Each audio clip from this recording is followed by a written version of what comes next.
Okay, so I think I'm starting to understand some really important class differences here. So I'll put another video I made about MASH in the description box to this one. But this is an example of a very middle class room. So there's a girl, she lives in this room alone. You see, she has a single family bed. It's not a bunk bed, it's just one bed for her. She has like a dresser, a TV, a phone, a bunch of dolls, a shit ton of clothes, like a bunch of stuff. Like her parents work every day and they buy, like every week, they buy her new shit that she gets to put in her room and play with. So she has like a bunch of stuff.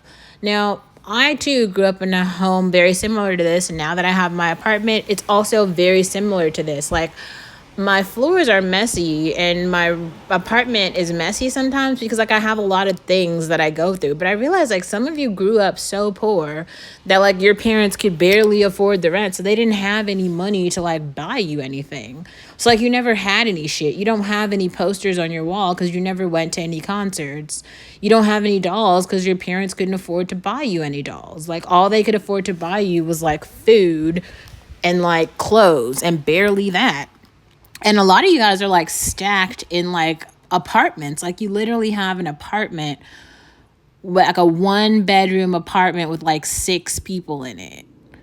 That's just not most of our experiences. Like if you grew up in a pretty standard like middle class life, that's not your experience. So it's kind of funny to hear these other women sitting here talking about like cleanliness politics or something, like you're worth nothing if you don't have time to clean your apartment. Like, excuse you, ma'am, but like a lot of us come from homes with maids, and it's really hard to like transition from a space where you had someone who was doing the cleaning to now being the person who's doing the cleaning.